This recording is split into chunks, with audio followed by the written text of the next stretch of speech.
Resulta que el señor Gerardo Stuczynski, además de ser un importante líder comunitario de la República Oriental del Uruguay, una de las comunidades más sionistas, o la más sionista que yo conozco en el mundo, publicó un libro muy interesante llamado La Historia de Israel.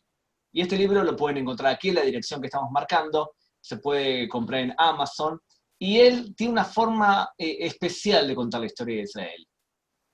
Hola Gerardo, ¿cómo contás la historia de Israel? ¿Cómo estás, Gabriel?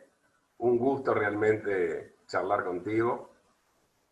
Bueno, la historia la encaré de la siguiente manera. Se trata de la historia de una familia que está reunida en un Seder de Pesaj, en una conmemoración de la Pascua judía, y alrededor de la mesa se van desarrollando anécdotas de los que están sentados, los antecesores de esas personas que están alrededor de la mesa, y las historias de todos esos personajes abarcan la totalidad de la historia de Israel en sus primeros 70 años.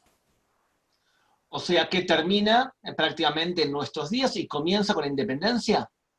Sí, terminan nuestros días y empieza incluso antes de la independencia, porque la historia empieza con los sobrevivientes de la Shoah.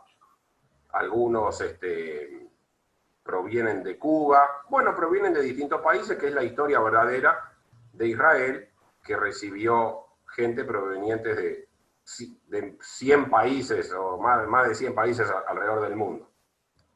Y incluso te metes en temas que son traumáticos para la historia de Israel, como por ejemplo el bombardeo del barco Altalena, que traía inmigrantes y 1 millón de balas para el ejército israelí, que era parte de las disputas entre lo que hoy llamamos la derecha y la izquierda en Israel. Sí. Todos los hitos históricos creo que están todos abarcados y poniendo énfasis en los más controvertidos. Me parece que eso es lo que lo hace interesante.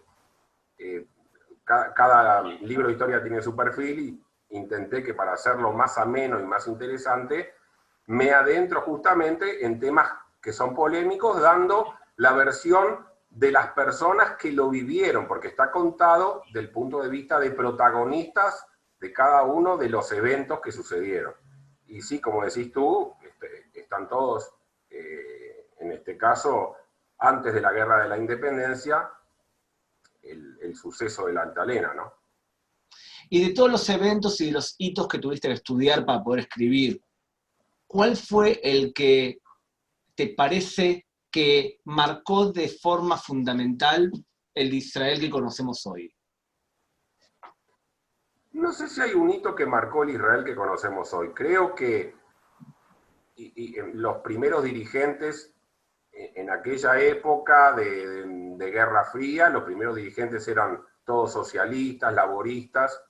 El Estado se creó con esa filosofía y gracias a esas políticas y tuvieron mucha importancia y ayudaron muchísimo en crear un Estado como lo conocemos hoy, que tiene orígenes muy humildes, con muy poca población, pero resulta que la evolución no solamente la sufre el país en general, sino las mismas personas y la misma ideología va cambiando.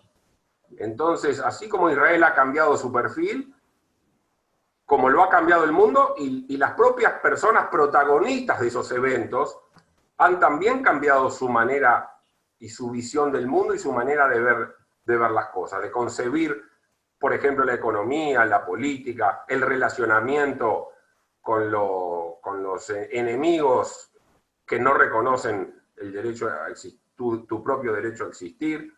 Así que yo te diría que no sé si hay un evento que lo marca. Hay claramente una evolución y creo que la intención es tratar de plasmarla en el libro.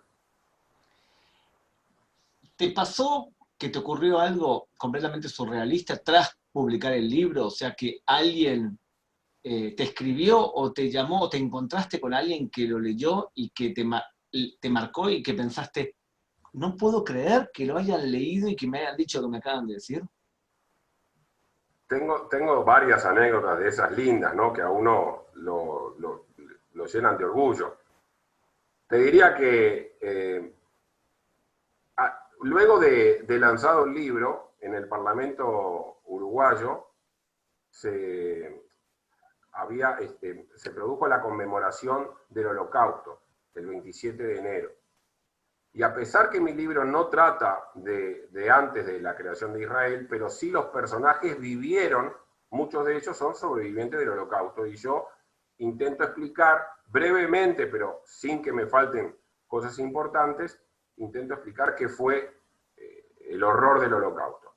Entonces, un diputado, en aquel momento el diputado Amarilla, en su intervención, que había cada de los partidos políticos con representación parlamentaria, había uno de los representantes que hablaba conmemorando el Holocausto. Y en este caso el diputado Amarilla, en su exposición, que primero me pidió permiso, me dijo que lo iba a hacer, y bueno, me citó muchas veces y dijo claramente, esto lo dice el autor, Gerardo Stuchinski, el autor dice tal cosa, refiriéndose al tema que tenía que manifestarse. Pero, por ejemplo, el año pasado mi esposa viajó a Colombia y por razones de trabajo se encuentra con un pastor evangelista colombiano que tiene su iglesia en una zona rural. Y él había leído el libro. Así que, bueno, tengo muchas anécdotas porque hoy el internet te permite que la gente de todas partes del mundo se comuniquen contigo, dándote opiniones, haciéndote preguntas. Es muy enriquecedor, realmente es una experiencia buenísima. Y cuando hablamos de críticas, ¿cuál fue la mejor crítica que recibiste y la peor? Me encantan las críticas, me encantan, pero críticas negativas, después que el libro se plasmó, no he recibido, realmente no he recibido. Posiblemente porque los críticos no se animen a decirlo, porque obviamente que todo es opinable, y por supuesto que para muchas personas el libro debe tener muchas cosas para criticar. Lo que sí te puedo contar es que antes que el libro, digamos, se lanzara, estaba promocionándose en internet que íbamos a hacer un lanzamiento, porque el libro tiene el prólogo del periodista argentino Marcelo Birmacher y del expresidente uruguayo, que fue presidente en 2 ocasiones, Julio María Sanguinetti, y ellos dos, que son los que prologaron el libro, participaban en el acto de lanzamiento del libro acá en Uruguay. Y eso se promocionaba en las redes. Y lo único que decía era historia de Israel. Nadie sabía el contenido del libro. Nadie sabía qué decía adentro, pero solo el mero título, Historia de Israel, hacía que no sé cuántos, cientos, no sé cuántas personas antisemitas que criticaban y que amenazaban y que proferían frases terribles, pero no porque supieran el contenido. No era una crítica al libro, sino manifestar el odio al tema. Porque, como te digo, ellos no es que ellos sabían qué enfoque tenía el libro. Simplemente el odio a los judíos, que hoy se llama más moderno antisionismo, y que expresaban en las redes abiertamente su oposición al sionismo, su oposición a Israel. Eso, la verdad que quedé impresionado por la cantidad, eso sí, y como te digo, sin conocer el contenido, porque por supuesto no se había lanzado todavía. El libro fue publicado en España por la editorial Almuzara, por el grupo editorial. ¿Por qué crees que tantas personas no judías se interesan tanto por la historia del pueblo judío y por la historia de Israel? ¿Qué tiene esa historia? Porque el mismo efecto, si escribís un libro sobre la historia de Chipre, es probable que no tenga el mismo efecto, y lo mismo si escribís la historia de Japón. Japón puede ser que le interese a más gente, pero ¿qué provoca el judío entre las personas? Varios aspectos hay. Para quienes se acercan al tema de un punto de vista religioso, por ejemplo, nuestros amigos los evangelistas, que les interesa muchísimo Israel, su historia, se sienten cercanos al pueblo judío, les interesa porque quieren al pueblo judío y quieren al Estado de Israel. Y después tenés, por supuesto, que lamentablemente Israel es un tema neurálgico en cualquier discusión política, en cualquier informativo. Está totalmente sobrevalorado, un territorio minúsculo. Por supuesto que lamentablemente para nosotros, ojalá nadie hablara de Israel, porque en general cuando se habla mal, se habla por el conflicto. Digamos que la narrativa palestina ha logrado poner como uno de los temas fundamentales del mundo, un tema que realmente no es tan grave ni tan importante, no debiera ser, pero la narrativa palestina ha logrado poner el tema de Israel en el candelero, en los informativos, como tú bien sabes, porque soy tu discípulo, y me has enseñado muchísimo, pero periodistas serios, en los diarios, en los medios de comunicación, sobre temas que no conocen, no se animan a hablar. Si un periodista pasa algo en Chipre, no se va a animar a opinar y a hablar.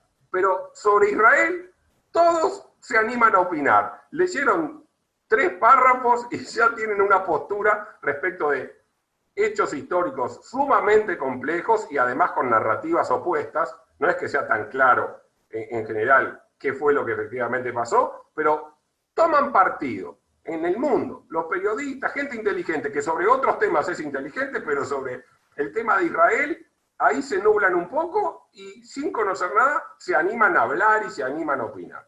Entonces, lamentablemente para nosotros, porque ojalá llegue el día que Israel sea uno de los 200 países, un país chiquitito más, que nos llame la atención, lamentablemente Israel siempre está en el candelero. Para vender libros es bueno, pero para lograr tener el país que queremos no es tan bueno.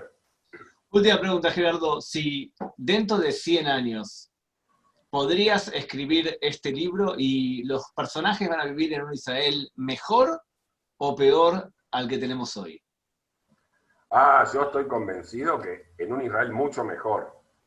Dentro de 100 años estaría bueno leer el libro para acordarse de los conflictos que existían en el pasado. Yo creo que el futuro, si bien no es a corto plazo, pero el futuro lo marca, en mi visión, este acuerdo que se va a formalizar entre Israel y los Emiratos Árabes Unidos. Yo creo que el camino es por ahí y soy optimista que hay procesos que son lentos.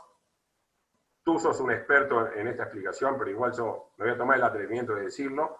Si el conflicto fuera político o geopolítico, sería de resolución fácil. El conflicto demora tanto en poder resolverse porque es un conflicto religioso.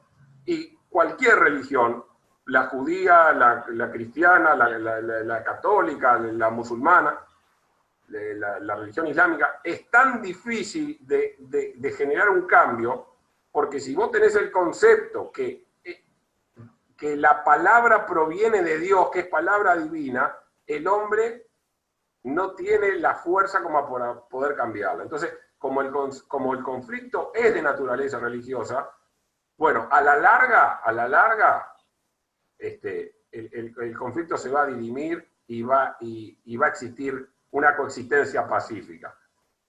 Pero como la religión es la base de ese conflicto, por eso son procesos que a diferencia de otros demoran tanto. Muchas gracias, Gerardo. Un placer. Gracias por tu tiempo. Un gran placer reencontrarme contigo, querido amigo.